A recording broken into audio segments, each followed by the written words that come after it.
Chers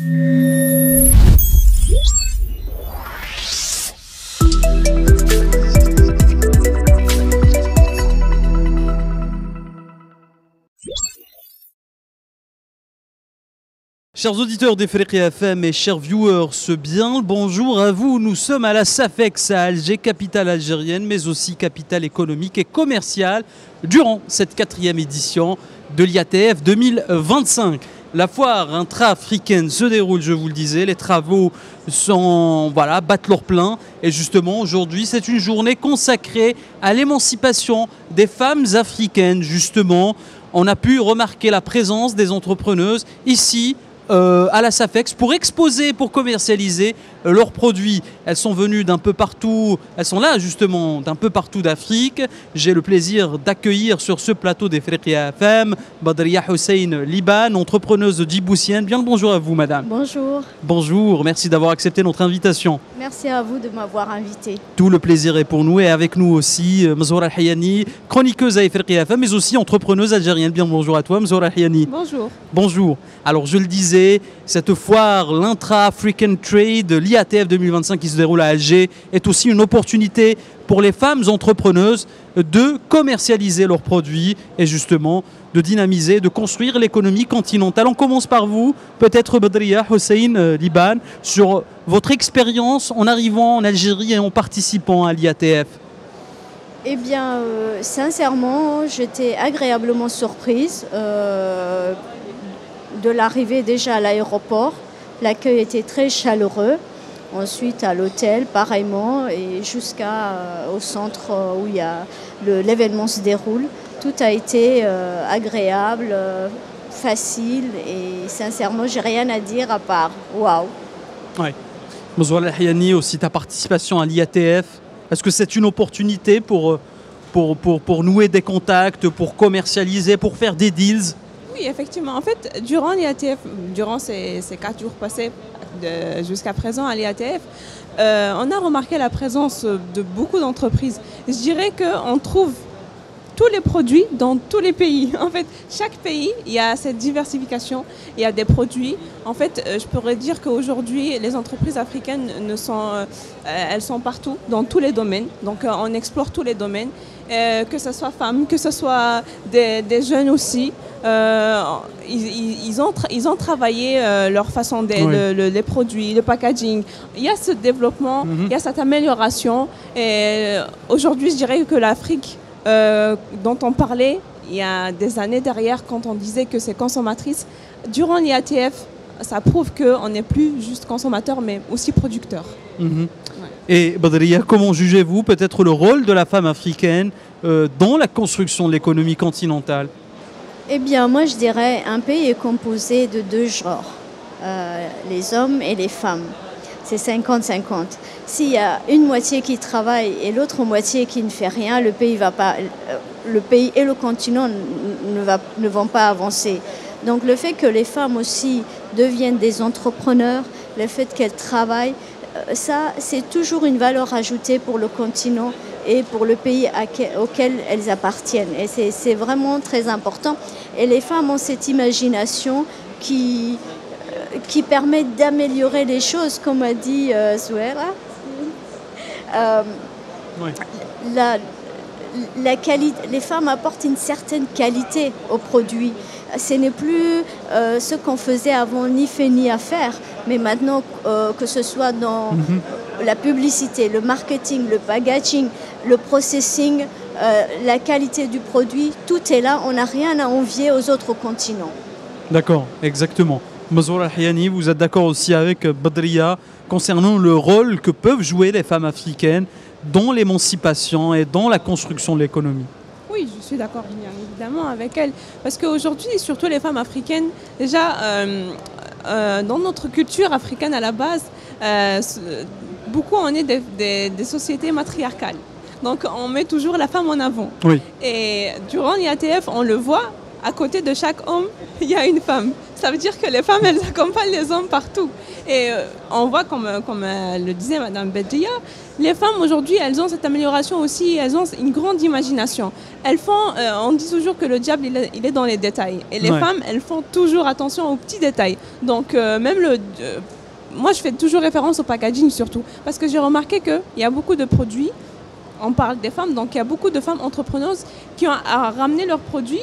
Et quand on prend le temps de regarder le produit, la façon dont elle l'expose... On peut distinguer si c'est un produit fait par un homme ou par une femme? Oui, pas forcément, mais voilà, quand on cherche qui est derrière, etc., on trouve toujours une femme. Et même côté exposition, la façon de faire vendre le produit, etc., je dirais que les femmes aujourd'hui, ils ont fait un pas en avant. Et je dirais qu'on est sur la bonne voie. Voilà. Exactement. Et justement, en parlant de design, Badria Hussein, vous êtes dans ce secteur, dans ce domaine-là du design et de la création picturale et artistique. Peut-être pouvez-vous nous expliquer ou nous partager votre expérience justement dans ce domaine comme étant une femme africaine? Comme toujours, c'est toujours difficile de commencer un travail artistique ou du design. Je me rappelle, moi quand je suis allée aux Beaux-Arts, qu'est-ce que tu vas faire? Qui va t'acheter? Chez nous, on ne connaît pas ça. Pareil pour le designer. Je vais designer mes vêtements, on te dit, mais il y a les tailleurs. Mais ce n'est pas la même chose. Donc, il y a toujours des obstacles, mais il ne faut pas s'arrêter aux obstacles. Il faut, si on peut sauter par-dessus, sinon contourner. Oui. Mais après, une fois quand j'ai commencé, les gens ont vu que on faisait un très bon produit, un produit de qualité. On faisait attention aux détails. On a fait des études ailleurs, donc on connaît ce que les gens aiment. Et nous prenons ce qui existe chez nous et nous le modernisons pour nos jeunes, pour qu'ils aiment leur pays, pour qu'ils achètent le produit made in Africa ou made in Djibouti, au lieu chaque fois de penser que c'est mieux ailleurs. Oui. Mais c'est mieux chez nous. Exactement. Donc, c'est l'idée. Pour moi, c'est vrai, au départ, c'était difficile, mais je ne me suis pas découragée. Je me suis battue. Je ne voyais pas pourquoi je vais arrêter ce que j'ai commencé par des critiques un peu méchantes ou décourageantes. Donc, moi, ce que je pourrais dire, c'est quand vous avez un rêve, n'arrêtez pas. Même quand vous commencez à vaciller, dites-vous que ça, c'est qui vous habite, c'est le feu qui vous habite. Et si vous l'abandonnez, vous mourrez enfin un petit feu. Et ça, c'est très important. C'est ce qu'on ne dit pas assez à nos jeunes. Et ça, vraiment, on doit avoir, comment on dit, l'esprit de compétition. C'est très important. Exactement. Et à Djibouti, ça se passe comment? Peut-être la présence ou bien le rôle de la femme, une femme entrepreneuse. Est-ce qu'à Djibouti, une femme occupe une très grande place dans l'économie et dans le... Oui. Chez nous, les femmes elles sont partout, même dans les plus hautes sphères de l'État. Oui. L'État a mis tous ses efforts pour qu'elles soient partout. Et ça, ça fait bizarre de dire, mais on peut dire merci à notre président et à notre première dame qui ont tout fait pour que la femme soit... Pour rehausser l'image je ne sais plus combien de ministres on a, combien de députés on a, combien de femmes entrepreneurs on a. Dans l'armée, elles sont capitaines ou générales, je ne sais pas trop, mais elles sont partout. Mais cela ne veut pas dire que les problèmes de la femme est réglé. Il y a toujours des choses à faire, des choses à améliorer, des choses à régler. Et si on m'écoute, je dirais continuez comme ça. Exactement. Zola Al-Hiani, c'est exactement la même chose en Algérie aussi. Oui.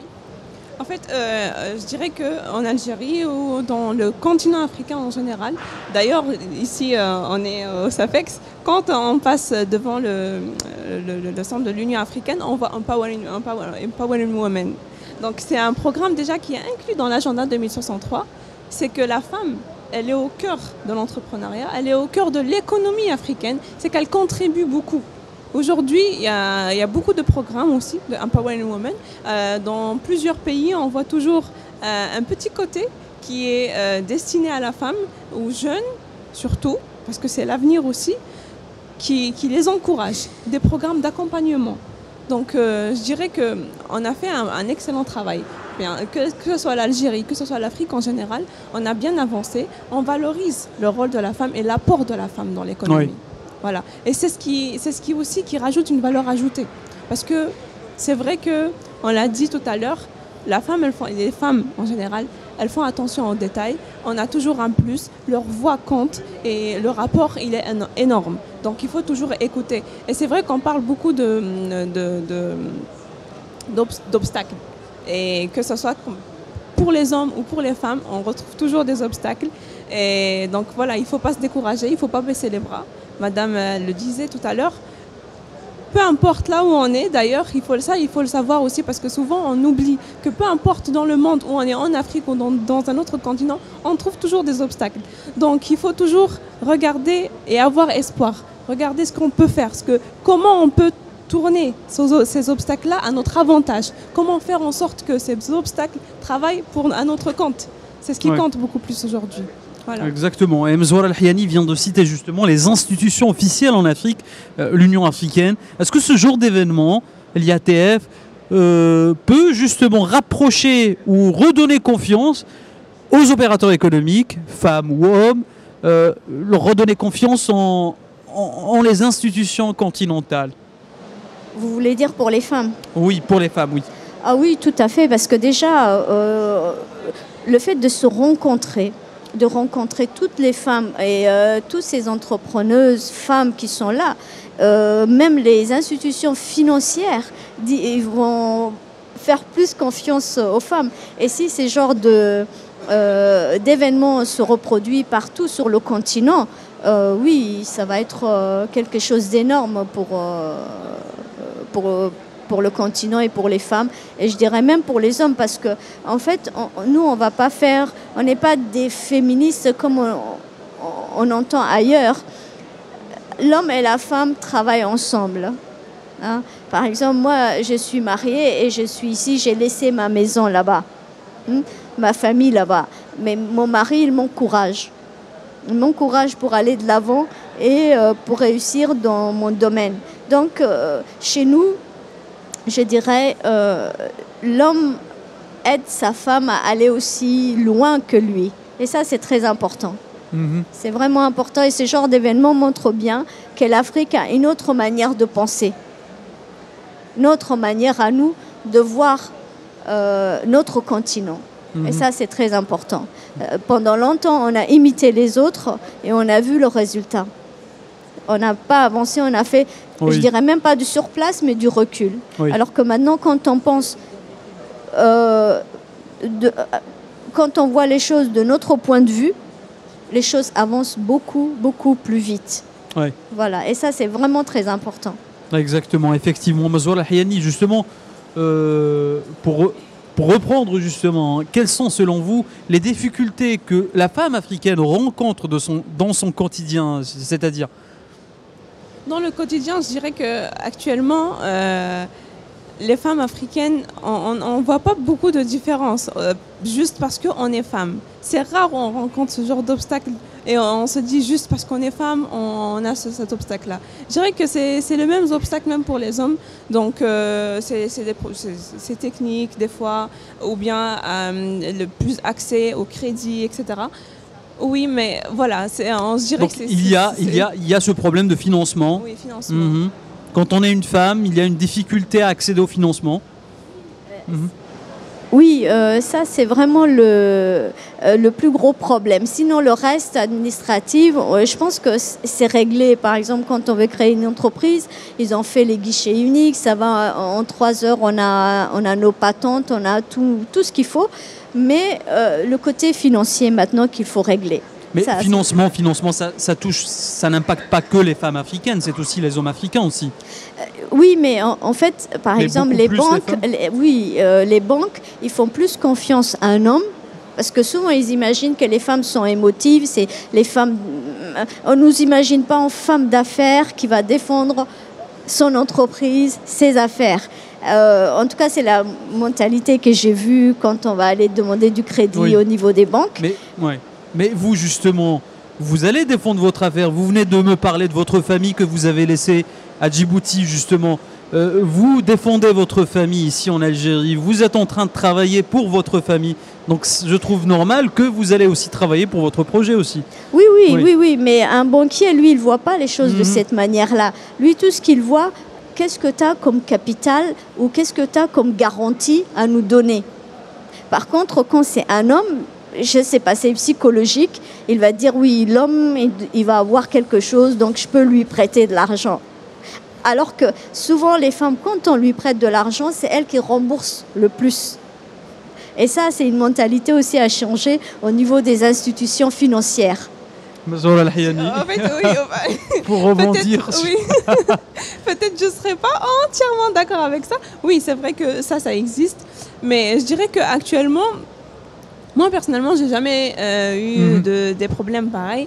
Donc, je dirais qu'on a les mêmes challenges que les hommes aujourd'hui. Et même au niveau de la banque... Accès au financement, l'accompagnement, tout ce qu'ils regardent, c'est les garanties. Donc, si vous pouvez m'apporter ça en retour, s'il y a ça, donc, que ce soit homme, que ce soit femme, pour moi, j'avance dans le projet.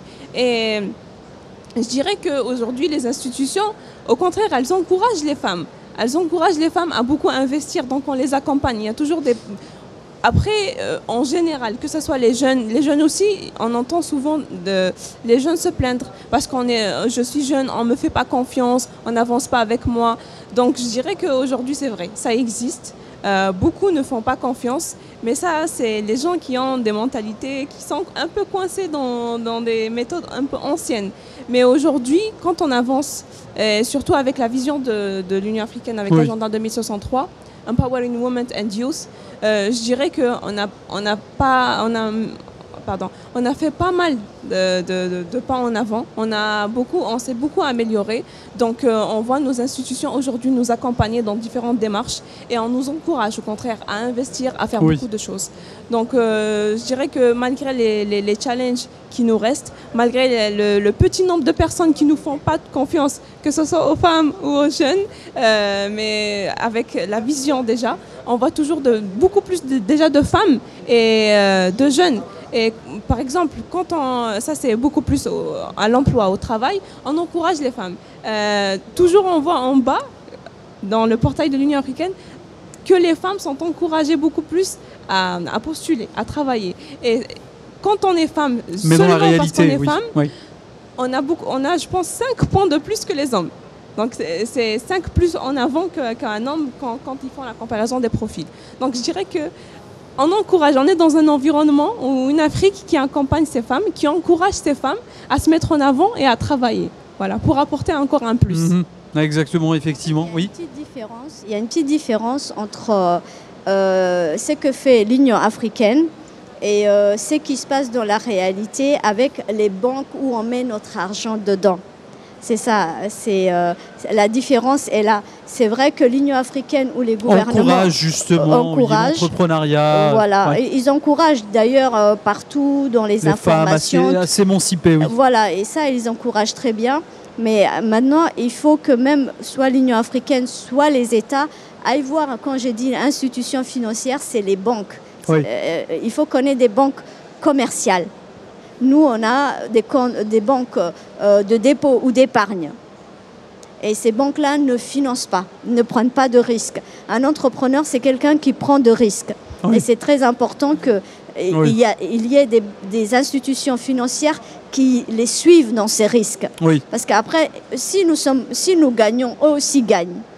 Et si nous perdons, eux gagnent toujours puisqu'on va rembourser de toute façon. Oui, et il n'y a pas, par exemple à Djibouti, des associations de patronat justement qui aident les femmes chefs d'entreprise et entrepreneuses? Nous, on a une association qui regroupe des femmes entrepreneurs qui s'appelle Doumar Yededal. C'est en langue somalie, c'est-à-dire les femmes et les efforts qu'elles font. Et donc, quand on va aller voir les institutions, que ce soit les institutions étatiques ou les institutions privées, elles préparent les dossiers, elles nous aident à pouvoir avoir des crédits. Et maintenant, ce genre d'association, c'est fait un peu partout en Afrique. Et c'est ça qui fait avancer les choses en fait. C'est parce que les femmes elles-mêmes, elles se prennent en main et elles permettent aux autres femmes de construire. Le plus dur, c'est quand on vous dit quelle est votre comptabilité. Et la plupart des femmes, quand elles gagnent quelque chose, une partie, elles réinvestissent et l'autre partie, c'est pour la maison. Donc, souvent, elles n'ont pas de comptabilité. Et si on ne peut pas présenter des statistiques ou des comptabilités au banquier, il ne peut pas savoir comment marche votre entreprise. Donc, ce genre d'association permet aux femmes à faire leur comptabilité, à toujours mettre la partie qu'elles mettaient à la maison pour investir plus tard, oui, de mettre dans la banque, à la banque, pour pouvoir après voir comment elle a travaillé et si un jour elle veut des prêts. Exactement. Comme ça, on voit comment marche son activité. Exactement. Alors, on va terminer sur cette question, une question assez spéciale. Imaginons, nous sommes en 2063, en Afrique, et nous vivons réellement dans l'Afrique que nous voulons. Quelle place occupera la femme dans cette Afrique que nous voulons en 2063? On commence avec Mzoura Al-Hayani. Je dirais qu'en 2063, déjà, c'est l'agenda 2063. Donc, on a un grand espoir. On sera très vieux aussi. On l'espère. On sera très vieux. Mais à la tête de toutes les organisations, on verra que des jeunes, des femmes aussi, à côté des hommes. Donc, je dirais que, madame l'a dit tout à l'heure, les hommes et les femmes se complètent. Et on va représenter nos institutions, surtout les jeunes vont beaucoup représenter les institutions. Je dirais qu'il y a un avenir radieux qui nous attend. Et en 2063, je suis sûre, et je le dis avec plein d'espoir, je suis sûre que l'Afrique d'aujourd'hui va s'améliorer et on va avancer encore plus, on va prouver encore plus. Et déjà aujourd'hui, à l'occasion de l'IATF, c'est l'Afrique qui se rencontre en elle-même. Ça veut dire qu'on échange, on voit cet espoir, on voit cette possibilité d'échanger entre nous-mêmes, de produire entre nous-mêmes. Et oui, ça, on achète les produits entre nous-mêmes. On n'a pas besoin de l'extérieur. Donc oui, on a besoin, en général, comme ça on le dit, on a besoin. On ne peut pas avoir un continent qui est fermé. Mais je vois beaucoup d'espoir qu'avec tous les produits, avec toutes les richesses qu'on a, et surtout la richesse humaine, avec les jeunes, les femmes et les hommes, on peut construire une Afrique merveilleuse à l'avenir. L'Afrique que nous voulons. Badriya Hussein Liban. Bien, je suis d'accord avec l'Afrique utopique. Oh, je ne dirais pas utopique, elle est déjà là, elle est presque déjà là. Mais ce sera une Afrique qui pensera à sa population. Ce sera une Afrique qui pensera à sa jeunesse. Ce sera une Afrique qui pensera aux femmes et aux hommes qui l'occupent. Donc ça va être une Afrique comme un peu le Wakanda. Une Afrique qui ne prend pas de haut les autres, mais une Afrique qui intègre les autres aussi. Une Afrique sage, une Afrique dans laquelle nous vivrons en paix et en liberté. Si on veut aller ailleurs, juste un visa, on revient. Ça va être une Afrique merveilleuse, j'espère.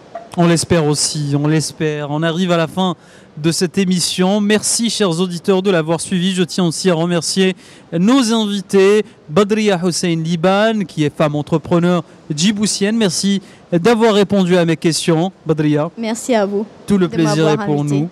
Et Mzoura Al-Hayani, notre chroniqueuse à Africa FM, mais également chef d'entreprise. Merci à toi, Mzoura Al-Hayani. Merci, Abdelmalek. Merci. Et je tiens aussi à remercier l'ensemble des techniciens présents ici au plateau d'Africa FM à la SAFEX. Merci encore une fois et je vous dis à très bientôt.